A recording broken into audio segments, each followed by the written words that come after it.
नमस्कार। मैं हूं प्रेम कुमार। प्रेम से बोलो सत्य मोहम्मद। सचिन पायलट गुज- सचिन पायलट राजस्थान के मुख्यमंत्री होंगे, ये बात डी शिव कुमार कह रहे हैं। डी शिव कुमार जो कर्नाटक में मुख्यमंत्री का के दावेदार हैं, चेहरा हैं और उनके सामने सिद्धारमैया हैं। ठीक वैसे ही जैसे राजस्थान में मुख्यमंत्री अशोक गहलोत हैं और सचिन पायलट लगातार एक दावेदारी रखते रहे हैं। सचिन पायलट और डी शिव कुमार में बहुत समानता भी है, लेकिन हम बात करने जा रहे हैं कि डी शिव कुमार ने ऐसा बोला क्यों। क्यों डी शिव कुमार ये कह रहे हैं कि सचिन पायलट राजस्थान के मुख्यमंत्री होंगे। सचिन पायलट राजस्थान के मुख्यमंत्री होंगे, ये बात डी के शिव कुमार ने एक ट्वीट करके कही है। वो मैं आपको दिखाना चाहता हूँ, स्क्रीन पर देखिए। कांग्रेस ने आपको उप मुख्यमंत्री बनाया, एक दिन मुख्यमंत्री भी बनेंगे। भाजपा आपको कभी भी मुख्यमंत्री नहीं बनाने वाली। पार्टी और जनता की निस्वार्थ सेवा करें, सही समय पर सही फल मिलेगा। मतलब समझ रहे हैं आप। कम से कम तीन बातें एक साथ कही हैं डी शिव कुमार ने। एक बात ये कि सचिन पायलट आप मुख्यमंत्री बनेंगे। दूसरी बात ये कि आप डिप्टी सीएम थे, आगे सीएम होंगे, यानी कांग्रेस पार्टी ने आपको डिप्टी सीएम बनाया तो कांग्रेस पार्टी आपको सीएम भी बनाएगी। और तीसरी बात ये कि भारतीय जनता पार्टी आपको मुख्यमंत्री नहीं बनाएगी। ऐसा क्यों कहा डी शिव कुमार ने? बीच में भारतीय जनता पार्टी कैसे आ गई? क्या कांग्रेस में यह चर्चा चल रही है कि सचिन पायलट भारतीय जनता पार्टी में जाने वाले हैं? मीडिया में कम से कम शोर इस तरह से है कि जो सचिन पायलट की गतिविधियां हैं, जनता के बीच वो जा रहे हैं, भ्रष्टाचार का मुद्दा उठा रहे हैं, जन संवाद कर रहे हैं और अशोक गहलोत की सरकार को सीधे चुनौती पेश कर रहे हैं। ये बात मीडिया में लगातार चल रही है और खासकर कर्नाटक में जब से बीजेपी हारी है, गोदी मीडिया का एक टॉपिक बन गया है। लेकिन गोदी मीडिया क्या कर रहा है, भारतीय जनता पार्टी क्या कर रही है, इससे क्या सचिन पायलट की गतिविधि, उनका भविष्य तय होगा? नहीं। इससे पहले कि इस विषय पर हम और आगे बढ़ें, बात करें, हम आपको दिखाते हैं कि कैसे सच, सचिन पायलट जनता के बीच हैं और किस तरीके से उनका इस्तकबाल हो रहा है, कैसे जनता उनका स्वागत कर रही है, कितनी भीड़ है आप देख सकते हैं। ये भीड़ बता रही है कि सचिन पायलट का जनता के साथ जो संपर्क है वो मजबूत संपर्क है, मजबूत संबंध है। और यही वो बात है जो सचिन पायलट की वजह से आ, कुछ लोगों को डरा रही है। कांग्रेस के भीतर ये चिंता जरूर है कि सचिन पायलट जिस तरह से कदम आगे बढ़ा रहे हैं, जिस तरह से बातों को रख रहे हैं, भ्रष्टाचार भ्रष्टाचार एक बड़ा मुद्दा बनने जा रहा है। भ्रष्टाचार कर्नाटक में भी बड़ा मुद्दा बना, लेकिन वो भारतीय जनता पार्टी के खिलाफ भ्रष्टाचार का मुद्दा था। राजस्थान में भी मुद्दा जो भ्रष्टाचार का है वह भारतीय जनता पार्टी के शासनकाल का है। मुख्यमंत्री वसुंधरा राजे के खिलाफ भ्रष्टाचार का मामला जो कांग्रेस ने खुद उठाया था, सचिन पायलट ने उठाया था, अशोक गहलोत ने उठाया था, उस पर इन एक्शन को मुद्दा बनाया जा रहा है। भ्रष्टाचार पर कार्रवाई नहीं करने को मुद्दा बनाया जा रहा है और ये काम सचिन पायलट कर रहे हैं। तो कई लोगों को बेचैनी है। बेचैनी किन लोगों को है, बेचैनी किन लोगों को है, यह बात भी समझना बहुत जरूरी है। याद कीजिए सचिन पायलट के लिए कभी क्या क्या कहा गया था। निकम्मा, नकारा, कामचोर। अगर सचिन पायलट निकम्मा है, नकारा है, कामचोर है, तो भैया डर क्यों लगता है सचिन पायलट से? सचिन पायलट से डर इसलिए लगता है क्योंकि सचिन पायलट की ताकत, किसी भी जनाधार वाले नेता की ताकत जनाधार ही होता है। सचिन पायलट ने बीते चुनाव में भी, जबकि पूरे देश में कांग्रेस के खिलाफ माहौल था, एक माहौल बनाया पूरे राजस्थान में कांग्रेस के पक्ष में, और उस माहौल को जीत मिली। इस बात को क्या कोई भुला सकता है?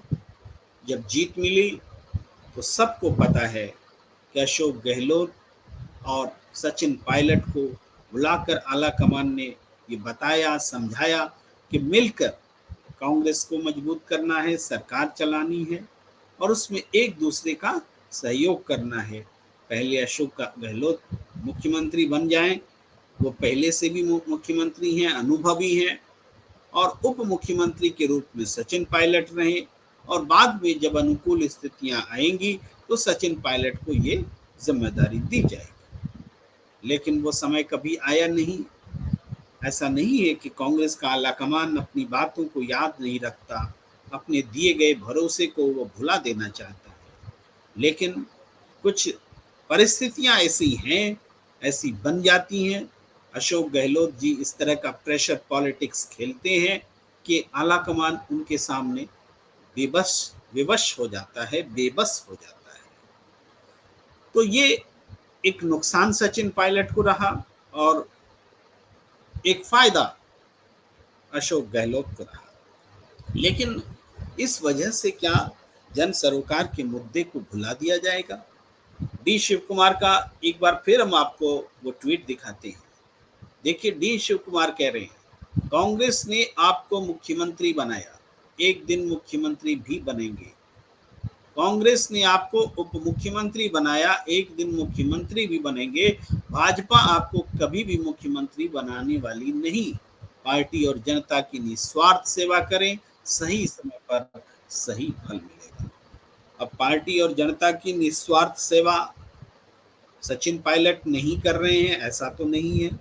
क्या डी शिव कुमार ऐसा कहना चाहते हैं? लेकिन इसके राजनीतिक मायने हैं। बहुत बार, कई बार ऐसा होता है कि जो बातें लिखी या बोली गई होती हैं, एग्जैक्टली वही नहीं होता। इसे इस रूप में भी देखा जा सकता है कि डी शिव कुमार जो एक ऐसे पॉलिटिकल मैनेजर हैं, वो संकेत दे रहे हैं सचिन पायलट, इंतजार करने को कह रहे हैं। वो कह रहे हैं कि मैं भी आपके साथ हूं, मैं भी आपके जैसा हूं, मैं आप इतनी जल्दी हार नहीं मानना, हम मिल करके इस संघर्ष को आगे बढ़ाएंगे। ये इसका छिपा हुआ मतलब होता है। अभी डी शिव कुमार मुख्यमंत्री बनने की रेस में है। वो मुख्यमंत्री बन भी सकते हैं, नहीं भी बन सकते हैं। नहीं बन सकते हैं तो उनके हालात भी सचिन पायलट जैसे हो जाएंगे। तो सचिन पायलट के सामने भी राजनीतिक भविष्य है, डी शिव कुमार के सामने भी राजनीतिक भविष्य है। तो उस भविष्य को कैसे संवारा जाए, उस भविष्य को कैसे यूं ही जाया नहीं होने दिया जाए, इसलिए संयम की सलाह दे रहे हैं डी शिव कुमार। हम आपको एक और ट्वीट दिखाते हैं। ये ट्वीट डी शिव कुमार जी का ही है। वो कह रहे हैं कि विपक्ष और मीडिया इतना बेचैन क्यों है, इतनी करारी और शर्मनाक हार बर्दाश्त क्यों नहीं कर पा रहे हैं ये। और हाँ, सीएम की घोषणा जल्द ही हो जाएगी, थोड़ा धीरज रखिए। अब पहले वाले ट्वीट, डी शिव कुमार के पहले वाले ट्वीट जो मैंने आपको दिखाया और दूसरा ट्वीट जो मैंने आपको दिखाया, इन दोनों को कंपेयर करें तो क्या माने निकलते हैं। मतलब साफ है कि बाहर जो कांग्रेस के बाहर जो माहौल बन रहा है, वो कांग्रेस के खिलाफ माहौल बनाने के लिए उन तत्वों को जोड़ा जा रहा है जिससे कि कांग्रेस की छवि बिगाड़ी जा सके। डी शिव कुमार कह रहे हैं कि गोदी मीडिया जो इतनी शर्मनाक हार जो बीजेपी की कर्नाटक में हुई है, उसको पचा नहीं पा रहा है, इसलिए वो हम में से ही किसी एक को कांग्रेस के खिलाफ बता करके एक बदला लेने की एक्शन में है। ये आगाह भी कर रहे हैं डी शिव कुमार, एक मजे हुए पॉलिटिशियन की तरह। लेकिन सचिन पायलट भी कोई कम मजे हुए नहीं है।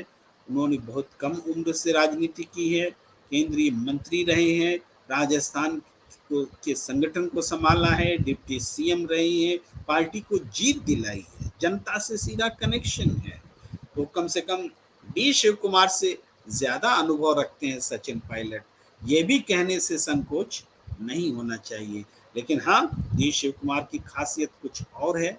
संकट मोचक की तरह वो कांग्रेस में सक्रिय रहते हैं। राजस्थान में भी वो संकट मोचक बनने की कोशिश कर सकते हैं, सफल भी हो सकते हैं। और इसमें सचिन पायलट के साथ एक ट्यूनिंग डेवलप कर रहे हैं। खुले तौर पर इसका मतलब बहुत सिंपल है, लेकिन अंदरूनी तौर पर इसके मतलब बहुत गहरे हैं। तो डी शिव कुमार ने क्यों सचिन पायलट को ट्वीट करके कहा, इसका मतलब समझना बहुत जरूरी है। और सचिन पायलट की सभाओं में जो भीड़ जुट रही है, किस्म किस्म के जो दृश्य बन रहे हैं, वो भी देखना कम दिलचस्प नहीं है। वो लगातार लोग रैली हो रही है, लोगों से मिलना जुलना हो रहा है। और सचिन पायलट ने सीधे तौर पर धमकी दी है, इसको धमकी के तौर पे भी देखा जा सकता है, लेकिन आगाह करने के भी तौर पर देखा जा सकता है कि 15 दिनों के भीतर एक्शन चाहिए। सरकार से वो एक्शन की डिमांड कर रहे हैं भ्रष्टाचार के मुद्दे पर। और भ्रष्टाचार के मुद्दे पर अगर एक्शन नहीं होता है, अगर किसी किस्म से कोई एक्शन लिया जाता है जो सचिन पायलट के अगेंस्ट में हो जाए कांग्रेस संगठन की ओर से, तो उस स्थिति में ये आसान काम नहीं है। लेकिन अगर कहीं ऐसा हो जाता है तो सचिन पायलट उस स्थिति के लिए भी तैयार है। लेकिन वो जज्बा दिखा रहे हैं, अब बोल रहे हैं, उनको कांग्रेस से कोई लड़ाई नहीं है, कांग्रेस के वो करता धरता है, कांग्रेस को वो मजबूत करना चाहते हैं। भ्रष्टाचार के मुद्दे पर कांग्रेस देश भर में लड़ रही है, तो वो राजस्थान में भी इस लड़ाई को मजबूत करना चाहते हैं। इससे अगर कांग्रेस के ही संगठन में किसी को परेशानी है, तो क्या इसकी परवाह करनी चाहिए? ये सवाल बनकर खड़े हैं सचिन पायलट। तो सचिन पायलट के सवाल का जवाब देना पड़ेगा, राजस्थान के मुख्यमंत्री को भी देना पड़ेगा और कांग्रेस की आला कमान को भी देना पड़ेगा। निर्णय करना पड़ेगा कि भ्रष्टाचार के मुद्दे पर चुप्पी कोई रास्ता नहीं है, इस पर बोलना होगा। हाँ, वक्त एक महत्वपूर्ण फैक्टर होता है, वक्त के पर सब कुछ बोला जाता है। इस हिसाब से डी शिव कुमार की सलाह को सचिन पायलट ग्रहण कर सकते हैं। संभवतः वक्त का इशारा उनको मिले और वो इशारा मिलते ही उन सचिन पायलट के मुख्यमंत्री बनने का रास्ता साफ होगा। इसमें कोई दो मत नहीं होना चाहिए कि अगला चुनाव जो कांग्रेस लड़ेगी, अगर सचिन पायलट को छोड़कर लड़ेगी तो जीत की उम्मीद नहीं की जा सकती। सचिन पायलट को जोड़कर ही आपको चुनाव लड़ना पड़ेगा और आपकी जीत सुनिश्चित हो सकती है। इसलिए अगर किसी के मन में कोई ये बात है कि सचिन पायलट पर एक्शन होने वाला है या एक्शन लेकर के पार्टी मजबूत हो जाएगी, तो बहुत बड़ी भूल होगी ये। हमें नहीं लगता कि आलाकमान इस तरीके से सोच सकता है। इस तरीके से मुख्यमंत्री अशोक गहलोत जरूर सोच रहे होंगे, जिन्होंने उनको निकम्मा कहा, नकारा कहा, कामचोर कहा, वो कह सकते हैं। लेकिन केंद्रीय नेतृत्व ने कभी सचिन पायलट से कोई शिकायत नहीं की है। और इस तरीके से पूरा मूल्यांकन जो बनता है वो सचिन पायलट के प्रेशर को, सचिन पायलट के दबाव को जनता के लिए माना जा सकता है। और इसी बात के साथ के डी शिव कुमार ने जो कहा है कि सचिन पायलट मुख्यमंत्री बनेंगे, डिप्टी सीएम एक दिन बने, एक दिन सीएम भी बनेंगे, इसमें बड़ा संदेश छिपा हुआ है। हमें दीजिए इजाजत, हम फिर हाजिर होंगे ऐसी चर्चा के साथ, समसामयिक विषयों पर अपनी टिप्पणियों के साथ, और सही नजरिया देने की कोशिश जारी रहेगी। नमस्कार।